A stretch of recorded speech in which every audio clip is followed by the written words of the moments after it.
وەختتان وەخێر خەڵکی کوردەوار و میدوارم لە هەرکوێ هەن ساق و سەلامەت بن. ئێوە بارها بیستێکتانە کە ێژن ڕابردوو چرای ئایندەست، هەر بۆیە مەقولەیەک بەناوە تاریخ بەرجەستاکەن و ئێمە گەرەکمانە بزانین ئەمڕۆ بۆ حاڵمان واسە ئەشێ هەڵبگەڕێنەوە بۆ دەورانێکی گوزەشتە و مێژوو بخوێنینەوە. ئەم جۆرە بەحسە بە سوورەتە ئۆتۆماتیک کریاگە سەناو زەهنە ئێمە و ئەوەی کە پێی ئێژن تاریخ بێجگە لە شەرحە وەقایعە سوژەکان و کەسایەتیەکان و دەسەڵات شتێکی تر نییە. تۆ هیچ وەخت نابیسی مەئاسات و مەسائلێک کە ئینسانهایەک لە ناوە جامعەیەکە ئەترازێنێت و لە بەرامبەرە حاکمانە قەراریان ئەدات بەحس بکرێت. تۆ ئوسوولەن تاریخێکت نییە کە ئەوانەی کە دەمکوت کریاگن، سەرکوت کریاگن، ئەوانەی کە حاڕیاگن، ئەوانەی کە داماو کریاگن، دەنگیان بوێت، مەحەلیان بوێت و بتوانن خۆیان ئێرائە بدەن و قسە بکەن. لەذا ئەوەی کە تۆ بەناوە تاریخ بەحسی ئەەکەی هیچێک نییە بێجگە لە شەرحە وەقایعە پادشاکان و سوڵتانەکان و سەردارەکان کە دروستی ئەەکەن، کە بۆڵدی ئەەکەن و ڕەنگیان پێدەن، قیافەیان پێدەن و تەحتە ناوە تاریخ و دەرسە تاریخ ئەدرێتەوە بە خوردە مەردەمێک کە قەرارە هەدەفێکیان پێتعقیب بکەن. زەرفە ڕۆژەکان ڕابردوو ئێمە شاهدە وەقایع و اتفاقاتێک بووین. یەکێک لە مهمترین وەقایعێک کە تەبدیل بوو بە ئیلتهابێکی سیاسی ماجرای مەرگ و شەهادەتە کاک مستەفای سەلیمی بوو. ئێمە شاهد بووین کە حکوومەتە حەلیمە کوردستان وتی لجنەیە تەحقیقی دروست کردگە کە بزانێ ئەم اتفاقە کەفتگە یان نەکەفتگە. بۆ ئێوەی خەڵکی کورد دەرکەوت وەختی ئەمانە بەحس لە لجنە و تەحقیق و بروکراسی ئەکەن، گەرەکیانە التهاب سیاسی بێرنە خوارەوە و مەسئلەکە بدەنە دەسە زەمان کە فەرامۆش بکرێت. دیتان کە نە لیژنەیە تەحقیقێک هاتە دەرەوە، نە تەکلیفێک مشەخەس کریا، نە مەعلوم بوو چه اتفاقێک کەفتگە و لەم وەسەتە 5-6 عامڵ گۆم بوون. عەلی جوانمەردی، سیروان حەمەیمی، ئەو کەسانەی کە کاک مستەفایان تەحویل داگە مشخص نەما و بەحسی نەکریایتر مەسائل و حەواشی یەک لە دوای یەک بڵد ئەکرێتەوە لەبەر ئەوەی خەڵکە ئێمە گەوج بکرێن. ئێستا بەحسی لا مەرکەزیەتە یەکێتیە، یعنی یەواش یەواش تەحتە ناوە بووجە و چەوتماشە کە تۆ وەختێژی حەلیمە کوردستان، ئەمە یەک قازان حەلیمە. حەلیم خواردنێکە لە لای ئێمە سوحانە بەیانیان خەڵک ئەچێ ئەیسێنێ بەعزی مەواقع نەزریش ئەکەن.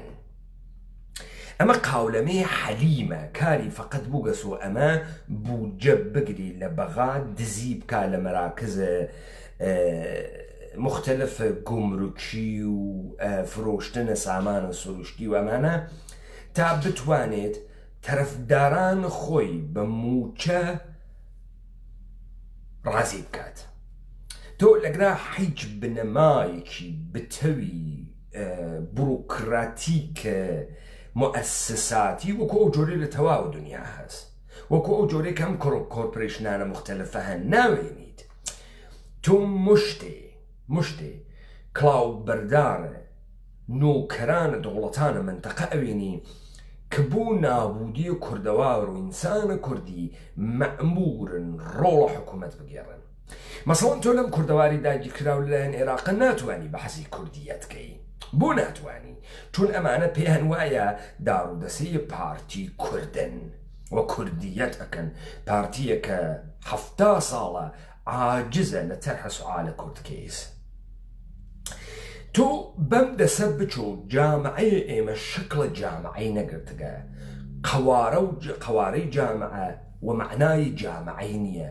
بۆیە هیچ دەرک و دەریافتێکی لە مەسائلە دنیای ئەمڕۆ، مەسائلە خۆی و پیچیدگیهای ئینسان لە ژیانە ئوردوگاهیە قەتیسکریاگە شاریانیە. بۆیە تۆ گرفتار ئەوی لە پەدیدێ بە ناوە تاریخە، گرفتار ئەوی لە پەدیدێ بە ناوی مبارزاتە. کاکە ئەم داستانە تاریخە ئێشێ سەحەتەکەی مۆردە بەڕەسی قەرار بێ، سەحەت یعنی ڕاستیەکەی مۆردە بەڕەسی قەرار بێ. مەسئلە ئەمەسە کە ئێمە بە تۆرە کوردی ئەم تاریخە جوولەکە نویسمانە قبول کردگە جا ئەچینە ناو جزئیات، ئێمە قبولمان کردگە و چووینە ناو جزئیات. دەسوورەتێک کە سەحەتە ئەم داستانە ئەسڵەن موجود نییە، ئەمە داستانێکی لە بن و جەعلە پڕ لە میلیۆنها پرسیار تێکە سەر مەسئلەی کوردایەتی. کاکە گیان ئەمانە دەرئەنجامە هیچ مبارزاتێکی اجتماعی ناتکنە سەدەرەوە. یعنی لە ناو جامعی ئێمە پرسێک بە ناو مەسئلەی کورد مەترەح نەکریاگە تا خەڵکی قسەت کات و با لە یەکتری و سعیکا خۆی تعریف کاتەوە کە دەرئەنجام ئەمە منجەر بوێت بە جنبشێکی عەزیمی مەردمی کە بڕوا بەرەو حرەکەتە موسەلحانە لەگەڵت داگیرکەرە. تۆ ئەم سەرلێشی بابێ لەکوێ ئەبێنی؟ تۆ ئەبێنی میدیای حیزبی دموکراتە کوردستانە ئێران ئێژێ داگیرکەر. کە سوال ناکا کاکە داگیرکەر یعنی چی؟ یعنی ئشغالگەر. ئەوجا ئشغالگەر کوێ؟ ئشغالگەرە دەسەڵاتە تاران کە بەشە تۆ نادا، یا ئشغالگەرە سەرزەمین و کوردەوار؟ ئەگەر ئشغالگەرە ئەی تۆ بۆ فدرال بازی، ئەگەر ئشغالگەرە تۆ چۆن ئێرانیت، ئەگەر ئشغالگەرە تۆ چۆن حیزبی دموکراتی کوردستانی ئێران. تۆ ناتوانی مەفهومێک بگریتە دەسۆ تەبعاتە ئەم مەفهومتە جێبەجێ نەکردوێت. تۆ ناتوانی پارتە دموکراتە کوردستانە عێراق بی دەم لە کوردایەتی بدەی یەک دێر تعریفە کوردە نەکردوێتەوە. تۆ نێژی ئەم کوردە کێس کە تۆ بۆی پارتی دموکراتی کە تۆ کوردایەتی بۆ ئەەکەی. تۆ نێژی ئەم دەوڵەتە چ شکلی بەر ئەساسە کامە مەشروعیەت تۆ گەرەکتە دروستی بکەین. ئەمە گشتی بازی هایە منتەقە سەمەرەکەی بوو گەسۆ ملەتێکی خەسیاک. تەماشاکەن عەزیزم چاوم، ئێمە وەختێ نافەهمین دنیا چه خەوەرە ئەکەوین ئەم داوە. کورد بە سوورەتە تاریخی یەک ڕیاکشنی هەست بەرامبەر بە دوژمن، ئەویش نەبەردە موسەلحانە و فیزیکیە. بەوەی کە ئێژێ دوژمن تەجاوز و تەعەدا ئەکا لەسەر دارایی لەسەر خاکی دەست بە ئەسلحە ئەوە لە بەرامبەریە ئەوێسی. تۆ ئەزانیت کە داگیرکەرانە کوردەوار لەم مەسئلە ئاگاهن، ئەزانن ئەوانەی کە ساحێبە ئەم سەرزەمینەوە کوردیان ناوە تەنیا ڕێگەی بەرەنگار بوونەوەیان تەکت دوشمن نەدانوسانە، نەموزاکرەست، نەن لافترەکاندنە، بەڵکو شەڕکردنە. لە تەیە 300 ساڵە گوزەشتە ئەمە ئەزانن لە 100 ساڵە ڕابردوو بە سوورەتە سیستەماتیک حملەیان کرد بە تەنیا ڕەوشێک کە ئینسانە کوردی لە بەرامبەر تەعەدا تەجاوز و سەروەریە دیگەرانە نەخۆی نیشانیەدا. ئەویش مبارزاتە موسەلحانەس کە تو شاهدە ئەمە هەی کورتەکە ئینگلیسا شەڕ ئەکا، یعنی شێخ مەحموود نیروەکانی تەک ئینگلیسا شەڕەکەن لە کاتێکە ئەمانە تێن ئیمپراتوریەتە عوسمانی لەبینەوەن. تۆ بەم دەسە ئەمێنی ئەمانە شێوەیە ئێعترازات مێژوئی و تاریخی و تەبیعی کورد بە سوورەتە مبارزەی موسەلحانە و ڕووبڕووبوونەوە بە سوورەتە موسەلح لە بەرامبەر دوژمنە گەرەکیانە بیگۆڕن. چیەکەن؟ چێن جەماعەتێ تەحتە ناوە حیزب و جەریان دروست ئەکەن کە بتوانن شکەستێک کە منجەر بە داماوی بوێت تێ هەڵدریاگیە تاریخی بوێت لە کووردا دروست بکەن. تۆ ئەوێنیت هەر ئەمانە کە تێن دەوڵەتە ئێرانی دروست ئەکەن، کۆرپۆرێشنە ئێرانی دروست ئەکەن، تەحتە ناوە ئەوەی کە لە گرامەدەنیەتێ مەوجودە شێوەیە ئێعتراز بۆ دەوڵەت دروست ئەکەن. دەوڵەت بەناوە خوددا، بەناوە یەک واقعیەتێکی مطلق کە هیچ کارێکی پێ ناکرێت، ئەو جاتێن شێوەیە ئێعترازی بۆ دروست ئەکەن. تۆ وەختی مراجعەکەی بەم تاریخە ئەگەی بە دوو نمونەیە ئەوەڵ بەستنیشتن لحرم شاه عەبدولعەزیمە چەپ و ڕاست لەم تاریخی یەهود نوشتە ئێژن کەسانێک کە بەرامبەر بە حکوومەتە قاجاریە مشکڵیان بوو ئەچوون لە حرەمە شاه عەبدولعەزیمە بەست ئەنیشتن ئەعتسابیانە کرد تەحەسسونیان ئەکرد لەو دوای بەستنشینی لە حرەمە شاه عەبدولعەزیم ئەمانە هاتن بەستنشینی لە سەفارەتە بریتانیایشیان دانیا وتیانی ئینقلابێک کریاگە بە ناوی ئینقلاب مەشروتە و ئەم مەردمە ئێرانە 110 ساڵ پێش ئەهاتن ئەچوون لە سەفارەتە بریتانیا ئێعترازیان ئەکرد شێوەیەکیان دۆزیوە کە ئێبرازە ئێعتراز بکەن حکوومەت حقیقەت مطلقە موجودە و فقط لە تارانە مردم فێر بووگن فەزایەک دروستکەن کە بچن تیا ئێعترازکەن ئەو فەزای کوێز سەفارەتە بریتانیاس ئەمانە بوو مهمەنەوە بیزانن بۆ خاتری ئەوەی کە نیرویە وەختی گەرەکیسی بێت تو فرامۆش بکەی چه شکلی تەکە ئەم متەجاوزە ڕوبەڕوو بووی تۆ و بە سوورەتە تاریخی چۆن تەکیا ڕوبەڕوو بووی تۆ ئەکەویتە ناوە حەواشی بۆیە تۆ ئەمڕۆ ئەوێنی ئینسانە کوردی نازانێت چه شکلی مبارزە بکات تەکە داگیرکەرە خۆیە نازانی چی بکە تۆ لەگرا ئەوێنی نەقشە حکوومەتە حەلیم چه شکلیە حکوومەتە حەلیم هاتگە مردم کورد کە بە سوورەتە تاریخی و ئینسانە کورد کە بە سوورەتە تاریخی بەردەوە کۆیلەیە کەس نەبووگە ئەوەی کە هاتووێت پەنای هاوردوێ بە سەرزەمینەکەی داڵدەی داگەونانی پێداگە ئەوەی کە بە ناوی خەسم و دوژمن پەلامارە سەرزەمینی داوێت بە سوورەتە فیزیکی بە شمشێر و ئەسلحە لە بەرامبەریا گەسی ئاگە و شکاندە گێسی ئیلا تەی 100 ساڵە ڕابردوو کە سەرزەمینە ئێمە بوو بە 4 کۆرپۆرێشن و ئەمانە هاتن ئەم دلێری و جەنگاوەری و دژدەڕیە تاریخی ئینسانە کوردیە بیوەن بەرەو شکەستێک کە لە ناویە داماگی بێتە دەر قوربانی بێتە دەر ئیستا تۆ ئەوێنیت وەختی ئێژن خەبات ڕەهەندی هەست یعنی بۆ تۆ فەزا دروست ئەکەن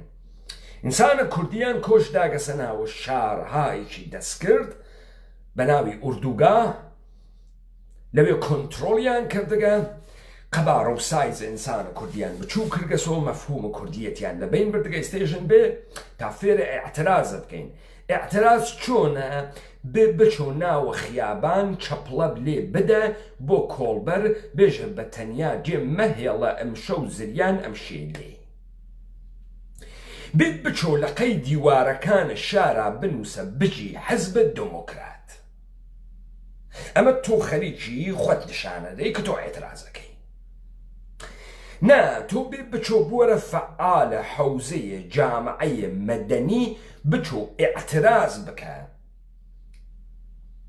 بە شێوەیە ئاشغاڵ جەمکردن لە کوردەوارە داگیرکراو لەلایەن دەو کۆرپۆرێشنە عێراقی و حەلیم و کوردستان و جامعەیە مەدەنیت بۆ دروست ئەکا هەرزگاهێ تەحتە ناوە نەبوودنە موچەوە فەساد بیان هێنە خیابان و پێژن خۆ پیشاندان ئیزە خۆت بە کێ پیشان بدەی چه ئەتتەفاقێ بکەوێ لەم خۆ پیشاندانە کە تۆ معتەرزی خۆ ئەم ئێعترازە تۆ بەکوێ ئەگا چه ئەتتەفاقی قەرارە بخە هیچ موچەکەمان بدەن مردم حەقی هەست حقوق بزێنێ بابەتە کارە و خەدەماتێکە ئیکا بەڵام ئەمە شێوەی مبارزەی کوردی نییە ئەمەی کە موچەت قەتەکەن و موچەت بۆ تێرن و ئەدگرن و ئەدبڕن و ئەتکەنە زندان و فێر دەکەن ئێعتساب بکەیت و نان نەخۆیت و بعد بچن ئێعتسابەکەت پێ بشکێنن ئەمانە گشتی مێتۆدن کە گەرەکیانە تۆ فێرە ئێعترازکەن کامە ئێعتراز خەسیاگە نەمایشیە تەعاتری ئەمە لە دنیای غەربە 300 ساڵە تەمرینی لەسەرەکەن خروجەکە زانین بووگە بەچی؟ خروجەکەی بووگە بەمەی کە مەسەڵەن تۆ شاهدە دیوار نوویسیت لە دەهەیە 50 بەبعد لە ئەوروپا ئەدەیەکتێن بە ناوە نەقاشیهای دیواری خۆیان ئەستفراقەکەنە سەر دیوار ئەمە لێو دوا تحتە ناو مۆدێرنیزم تێتە ناو شارە گەورەکانە ئێمە شار ئەڵبەتە لادی گەورەکان وەکو بەغا وەکو ستامبۆڵ وەکو ئەنکارا وەکو تاران ئەمە چییە؟ ئەمە لە ناوی شارێکی 10-12 ملیۆنیە کاورا مەجالە بروز خۆی نییە و هاڕیاگە و برسیەسی و فەقیرە و دەسەڵاتی نییە و خەسیاگە و حەجێ نییە یەک جێگە دۆزێتەوە خۆی ئستفراغ کاتە خەیری وارەکان ئێستا ئەمیشە جواو ناتۆ تەواو ئەمیشە جواو ناتۆ ئەشی چی بکەی؟ ئەشی تۆ بڕۆی جێگەی بدۆزیتۆ خۆتی تیا معتەرز نیشان بەی ئەوە کوێز تۆ ئەوێنی یە عدە سلبریتیت بۆ دروست ئەکەن ئەمانە تەمامە وجودە خۆیان ئەکەنە خاڵ ئێستاش جێگەی ئێعتراز ئەمانە وا لەکوێە؟ وا لە قەیبەیانیانە کاکە ئەم ئینسانە ئەم دەرونیات و وجود خۆیە ئەڕژێنێتە قەیبەدەنی تۆ ئەوێنی کاورا پڕ لە خاخەت و خاڵ نمونەکانیان فرێنی ترخۆ ئەیان ناسن پێویست ناکە ناویان بێرم ئەمانە بۆ چییە؟ بۆ ئینحرافە پۆتەنسیێڵە ئینقلابیە زەربەزەنەندەیە کە ئەتوانێت دەسەڵات بخات نایەڵن بیخات ئیمکانی نییە بێڵن ڕۆژێ تحتە ناوە تەبەقەی ئیجتماعی ڕۆژێ تحتە ناوە لایف ستایل وە سەلیقە ڕۆژێ تحتە ناوە مخدرهای جۆرا و جۆر خەریکن پۆتەنسیێڵە ئێعترازیە کۆمەڵگایە سەرڕێژەکەنە جێگەیەک خۆ دانەیەکە بۆ تێرن تەمامە گیانی پڕەکە لە خاڵکوبی فێرە مناڵە 12 ساڵە 13 ساڵە 14 ساڵە نەوجوانێک کە هاتکەسە ناوە ئەم دنیا وەگەرە کێسی بێژە من ئەم دنیا چۆنەوێنم مەوجودیەتە مەسوبی گۆڕم فێری ئەکا بچێ ئێعترازی هەز ئێعترازەکەی بە شێوەیە سەکس بە شێوەیە مەسرفە مەوادە مخدر بە شێوەیە گرتنە گروپهایەک و سێکتهایەکی ئێعترازی تحت ناوە ئەوەی کە من دنیا جۆرێکی تر ئەوێنم لە مەسرفە مەوادە مخدر سەلایق مختلف جنسی و کوتانە خاڵ لەسەر بەدەنیان دەرەکەوێ بە ئینحراف لە ئەشعار و موسیقیە چیپە گاراجیە ژیرزەمینی خیابانی تێتە دەرەوە ئەمە گشتی کارە نظامە سوڵتە هەست نظامە سوڵتە بوو ئەمە ئەکا کورە ئینسانە کوردی کریاگە سەناوە قەفەس سەرزەمینە کوردەوار دابەش بووگە بە 1001 ڕەوایەت خەریکە عنسر کوردیەت عنصر یاخیگەری خوی ئینسان و سوڵتە قبول نەکرد تبدیل بە موجودێکی داڕنیاگی بێدەسەڵاتی مەفعولی ئۆبژەی دەسەڵاتیەکە کە دەربهترین حاڵەت چیەکە؟ دەربهترین حاڵەت ئەم ئینسانە کوردیە خەریکە ئەگەڕێت بە شوێنە فەزایە کە بتوانێت ئێعترازکە چی بکە ئێستا بڕوا بکەوێتە شوێنە جامەعەی مەدەنی حیزب دموکرات پێی بێژێ بچۆ دیوار فڵچە بکێشەوە ڕەنگە ئابی تیکێ نان بکە باوەشت و یانم های برسیمە زەنگە مۆبایلەکانیشت بگۆڕە بە ئەی ڕەقیب ئەمە ئەوێتۆ ئێعتراز چرا؟ چون ئێشین نیشانە دروستکەی بۆ ئێعتراز ئەمە ئەوێتۆ شەرایەتێک کە تۆ وای تەناویە ئەمە لە کوردەواری داگیرکراو لایەن عێراقیشە دروست کردیاگە هاتکردنی هەیکەلێکیان بەناوە کورد دروست کردگە مشتی بێ ئێرادە بەناوە حکوومەتە حەلیم یەکێ نییە بڕا پرسە بێژە باشە یەکێتی تۆ ئەو نە قارەمانی ئەتوانی لە هەولێر جگێ بووی تۆ بۆ ناتوانانی لە بەغا جگێ بووی تۆ بۆ ناتوانی لە بەغا جگێ بووی تۆ مەگەر تۆ ئەو قارەمانە نییە ئەتوانی لە هەولێر جگێ بووی تۆ پس ئالەگرام مشخصە کە تۆ ڕۆڵیان ئەمە ئیرادەی خۆت نییە ئەمە یەکێک خەریکە ئیرادەت تێ ئەکا تۆ ئامەڵە دەسە یەکێکی تری تۆ ئیمڕۆ ئەتوانی بیت لە هەولێر جگێ بووی تۆ فەرمانە کەسێکی ترە فەرمانە تارانە فەرمانە بەغاز دەنا تۆ ئەو ڕۆڵە نییە لە سلێمانی پاڵبەی تۆ بێژی من مستەقلم بێژی من سەر بەخۆم بێژی من ئاتۆ نییە ئێرادەتە سەر لە ژێر دەسە هەولێر تێتە دەرەوە بێبێرە دەرەوە لە ژێر دەسە بەغاش بێرە دەرەوە تابزان ئەو کوڕە هەی تۆ ئەو کوڕە نییەی یا ئەوانەی پارتی تۆ ئەو کوڕە نییە عەزیزم ئێوە ئەو پیاگە نیەن ئێوە دەلیلی هاتنتان ئەمەسە ئەم کوردەوارە ڕای ماڵن فاسدیکەن و تەواو کوردەکانی تر فاسدکەن. ئەمە سەراغازت دیبەیتەکە کە ئێمە ئیشی بیکەین دەرمۆردە ئەم اتفاقاتانەیە کە ئەکەوێ. بەڵام تۆ ئەگەر تەحلیلی بنەڕەتیت نەکردوێ نازانی چۆن حرەکەتکەی.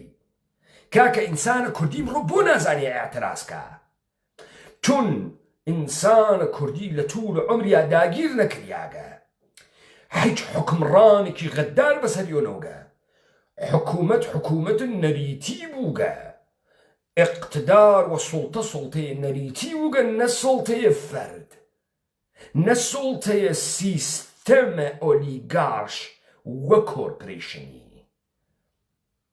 بۆیە ئینسانە کوردی یەک تعریفی لە دوژمن هەست، ئەوەی کە تێ وجودت بووە و تۆ بە تەمامە قودرت لە بەرامبەری ئاوێسی.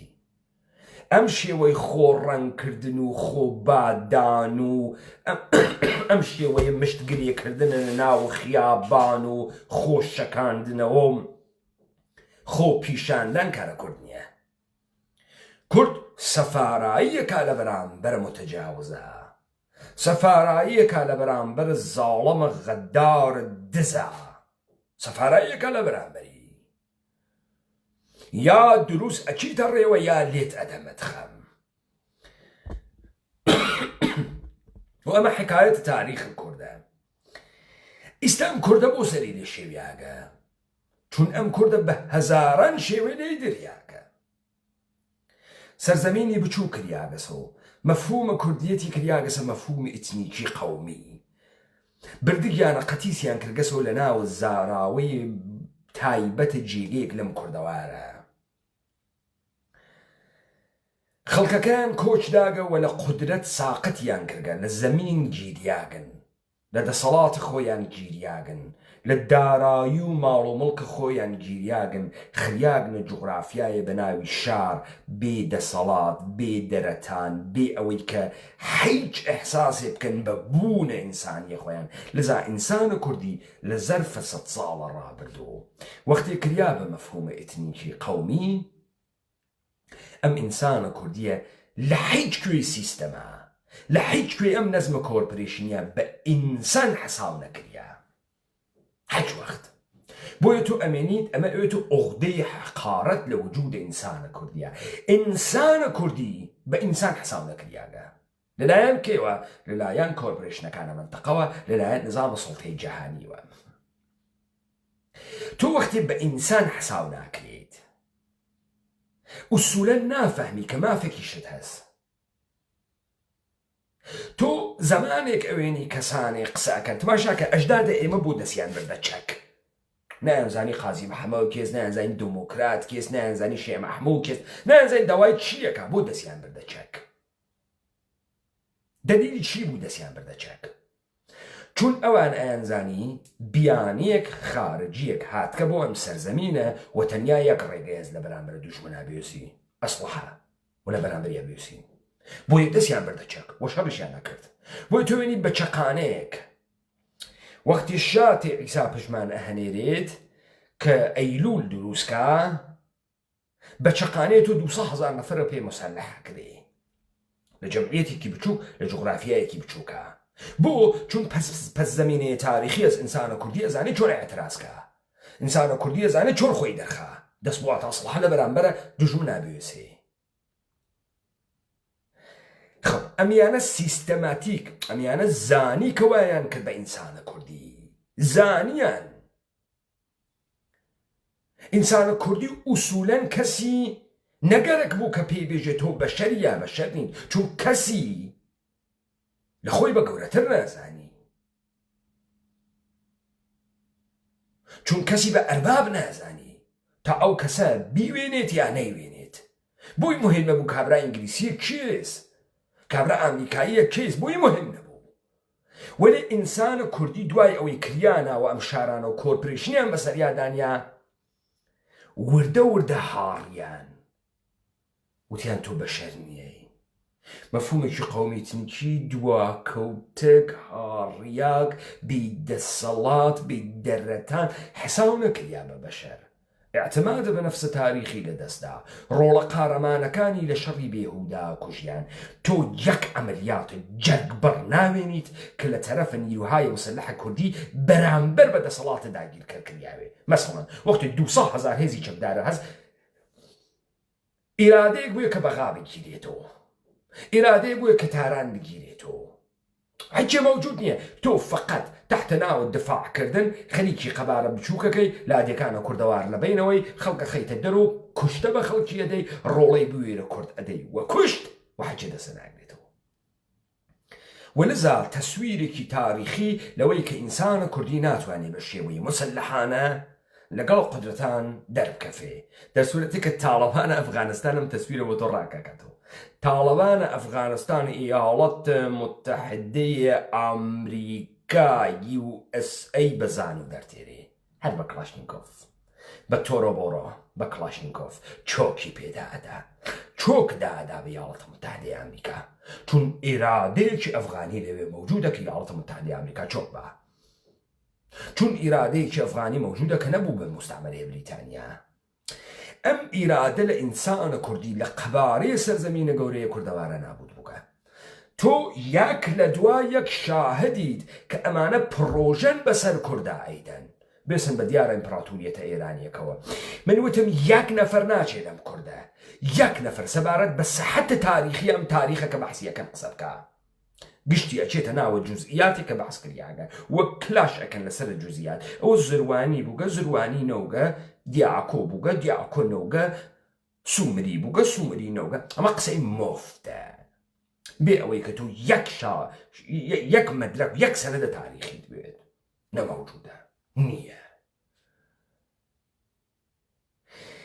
خب ئەم کووردە بۆ فاسد کریاگە تا نەتوانێ واکوونشنشان بە ئیستا ئێمەی کورد بە تەمامە قدرەت بەر لەوەی بین لە وزارەتە اطلاعات لە شارە سنە و کرماشانە بەر لەوەی بین لە دەستگاهای استخباراتە تورکی لە ناو ئەستەمبوڵ و ئەنکارا ئیشی بین لە حکوومەتە حەلیمە کوردستان بە پارتی و بە یەکێتیوە چون خەڵکی سنە خەڵکی کرماشان خەڵکی مەهاباد ئێوە بزانن ئەمانە بەرنامەیان واپێ دەوڵەتانە داگیرکەرە دنیا ئەزانن کورد تەنیا یەک شێوەی تاریخی هەست لە بەرامبەر دوژمنە و شەڕکردنە بۆیە دۆناڵد ترامپ هەڕەگەڕێتەوە بە تۆ ئێژێت کورد خاس شەڕەکە بەڵام بۆ ئێمە ئێشێ شەڕکە ئێمە ئەربابینی وەکو مزورە ئێمە بێت بۆ ئێمە شەڕکە دەناکەنە تۆرۆریست تۆ ئەوێنیت کەسێ نایەت ئەم هێزە قارەمانە کوردیە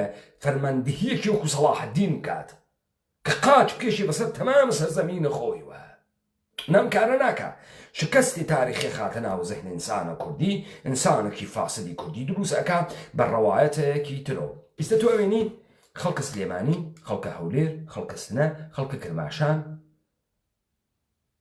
هیچ شێوەیەک لە ئەتراز ناناسی حەزی پێ ناکە ئەم شێوە ئەعترازە وا بۆی دروستەکەن تحت ناوە خەباتە مەدەنی بێت بچۆن دەرەوە دانێ نانگرە دەست و چەپڵە لێ بدە و شعر بخوێنەوە بێژە ئەم دەسەڵاتە گەندەڵە و حیتەرام کە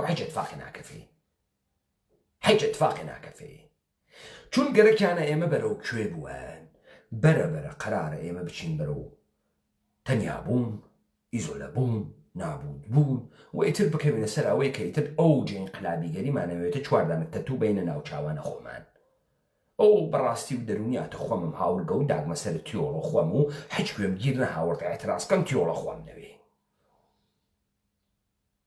تەواوەم سەرزەمینە کوردەوارە موڵکە ئێمەس خاکە ئێمەس و ئێمە ئەوەی کە هاتگەسە سەری بە ناوە دەوڵەت دانیشتگە بە داگیرکەر ئشغاڵگەر و سیستەمە کۆرپۆریشنی یەهود جیهانی و نظام سوڵتەی جودو کریستیانیتی ئەزانین و هەمان تەقابڵ تاریخیە کە ئەجدادە ئێمە کردیانە متۆد و شێوەی ئێمەس لە بەرەنگاربوونەوەتە کە دوژمنە بەم دوژمنانە و خەتەرناکترینیان ئەوەنە کە بەناوە کورد خۆیان پێناساکەن بە تایبەتی لەم بەشەی کە پێژن کوردەوار داگیرکرا لە عێراق و بڕۆن سوعال لە خۆتان بکەن بۆ یەکێتی ئەتوانێ لە فدراڵەکەی حەلیم بێتە دەرەوە بۆ ناتوانێت لە بەغا بێتە دەرەوە بۆ ناتوانێت بێتە دەرەوە بۆ پارتی ئەتوانێت لە پردێ حەماسە دروستکە لە کەرکک ناتوانێت حەماسە دروستکە چۆن ئەمە کوردە و کوردایەتی ئەکا ئەوە کورد نییە و کوردایەتی ناکە خیانەت ئەکا بە قەوڵ خۆیان بەڵام هەرتکیان بنیاد نەرەوەی عێراقت تازن و دەستور فدراڵیە عێراقن هەرتکیان تعریف کریاگنەوە لە قانون ئەساسی عێراقا و طبق قانون ئەساسی عێراقە کە ئەمانە مەوجودیەتیان هەست چۆن ئەمانە هێزە کوردین کە جواب ناتۆ بوو چون ناوێت تۆ ئەسڵەکە مورد سوال قرار بێت و ئیشت بچیتە سوراغە حەواشی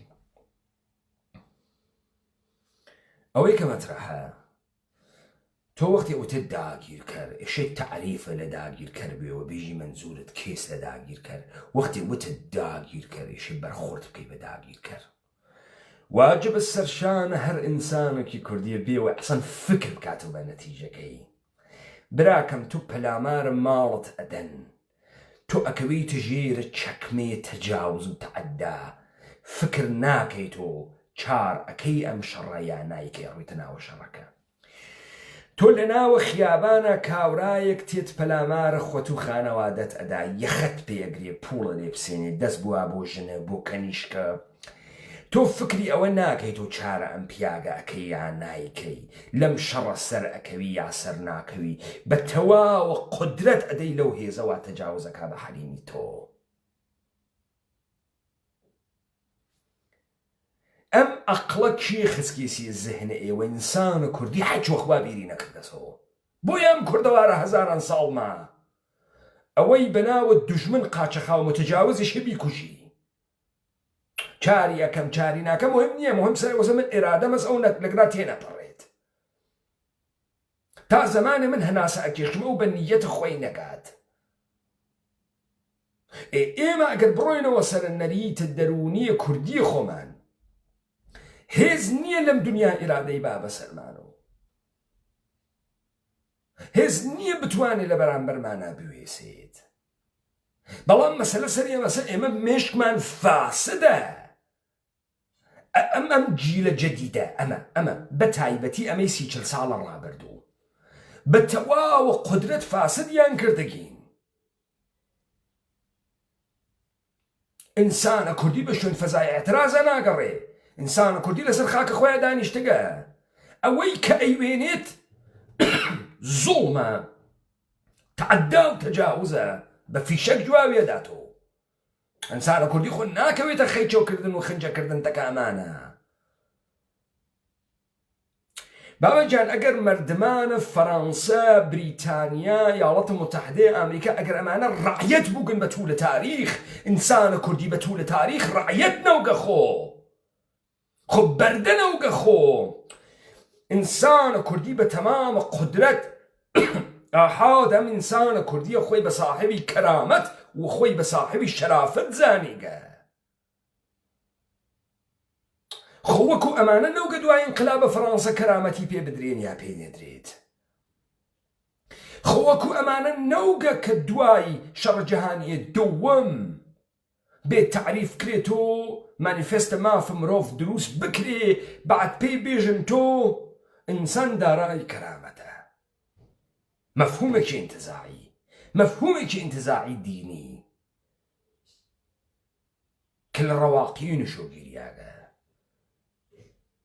خۆ ئینسانە کوردی ماتەڵ نەبووەمانەی پێبێژن ئینسانە کوردی هەر کەسێ لە جێگەی خۆیان سەروەر بوو هەر کەسێ لە جێگەی خۆیان ئینسانە ڕەها بوو لە کوردیەتە خۆیان ئەچوو بەرەو بوون ئەمە 100 ساڵە تەوتەیەکی 300 ساڵەمان وا لە پشتا بەشێک لە جوغرافیامان گیریە بەرنامەیان تێ جێبەجێ کرد تاریخیان بۆ دروست کرد مردمیان تێ کۆچاند و لە پڕێکا چوار کۆرپۆرێشن لە زەرفە 100 ساڵە ڕابردۆ سەریان دەراوەرد و ئێمەیان بچووک و قەتیس کردو کردیان بە مەفهوم ئێتنیکی قەومی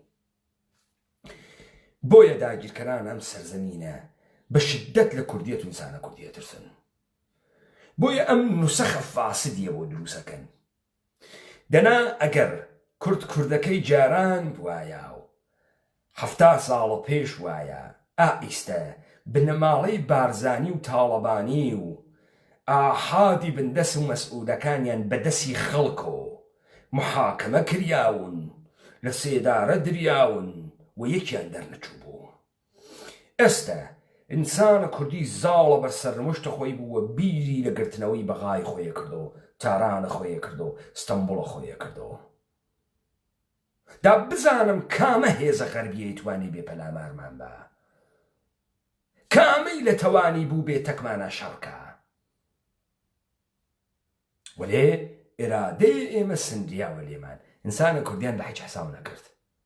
لەزان بڕۆ ئینسانە کوردی نییە بە هیچ حساو نەکریاگە دائیمەن ئەو ئەخدەی حقارەتەوە لە وجودیا کەسێ بیوێنیت. ناگەهان تۆ ئەوێنی بە سوورەتە نەمایشە هەڵپەڕکەی لە تەلەڤیزیۆنە سەراسەریە ئێرانە ئەوەی تۆ ئاخرین ئۆخدە ڕێژیە ئینسانە وی چوو خۆش و لە شەبەکەی سەراسەری هەڵپەڕکەمانیدا و بەشەر حساومانەکەن. فیلمە سینەماییمان دروست کردکە جایزەی کەنمان بەرگەسەوە و بەشەر حساومانەکەن. کەنیشکەکەمان بریاگە تەجاوزی پێکریاگە جایزەی سڵح نوبڵمان پێدریاگە و بەشەر حساومانەکەن. دەستۆر کەژدانە من و تۆ پێویستێ نەکرد کەسێ بۆ بەشەری بزانیانە چون مەرکەزیەتت دەرجەهان خۆی بوو. ئەو نگاهە خوداوی گونەی بوو بە دیگەران. پێویستە نەکرد کەسێ بێبێژێت تۆ بەشەری یا بەشەر نییە. کەسێکی لە خۆی بە پیاکتر نەزانی.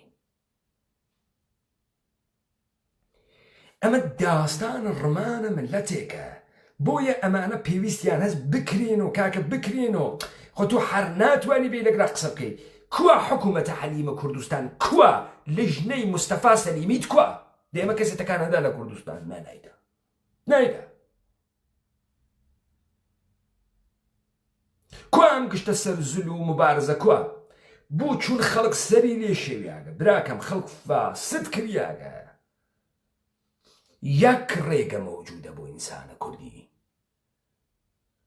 شەڕ بۆ شەڕە شمشێر. لە بەرامبەر متجاوزێکا کات کەسە ناو سەرزەمین تۆ متجاوز کەس کە تۆ تعریف کاتۆ کە تۆ بەشەر یا بەشەر نییە، تۆ هەییانیت.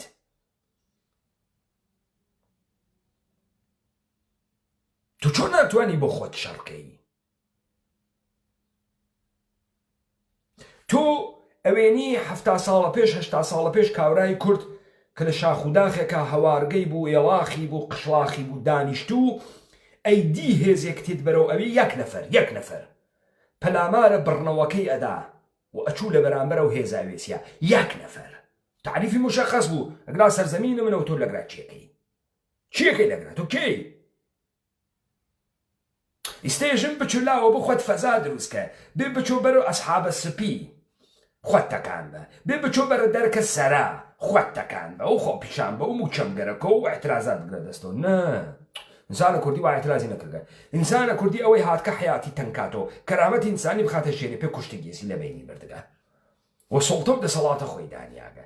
ئەمە حکایەتە ئێمەس و تێنە سەری ئەمەی تەفرەقە ئەخرێتە ناو ئینسانە کوردی تەمامەن بە سوورەتە بەرنامە ڕیزی بووگە. تۆ ئیستە ئەزانی بۆچی حەلیمە کوردەوە ئێشێ 40 کاناڵی بوێت، بۆچێ دەوڵەتە ئێرانی ئێشێ 50 کاناڵی فارسی بوێت، دەوڵەتە تورکی 300 کاناڵی ماهوارەی تورکی بوێت. بۆ ئێشێ بیوێت؟ کارکردە ئەمانە چی دەکەن تام سەرزەمین و خۆش لێت بسێنن لە تۆ ئینسانێکی بێ مەسرەفی بێ کەرامەت دروستکەن وا بە بەشەر حەساو نەکریایی. تۆ منتەزری دانەیە تارانی پێت بێژێ کوردام ئادەمەی خوبیان، تۆ منتەزری دانەیە ئەنکارایی متجاوز پێت بێژێ کورد و تورک هەفددونە. تۆ منتەزری ئەوتە پێ بێژێ. لە کاتێکە ئەم سەرزەمین و کوردەوارە دوو ڕەوایەتی هەست. ئەم تەواوە خاوەرمیان ئەم کەلەن کوردەوارە دوو ڕەوایەتی هەست: کوردیەت و ڕەهایی، ئیسلام و قوروبە. وما بەقیە مشتی جوولەکەی ئانووسی و خەزەرین، جوولەکەی دۆنەمەن کاتکن ئەم هێزە قودرەتە ئێمە لە بین بووە بە وردی و بە خەسی ئەمانە لە دیبەیتەکانە تەرا ئەکەینەوە. نایەوە خۆش.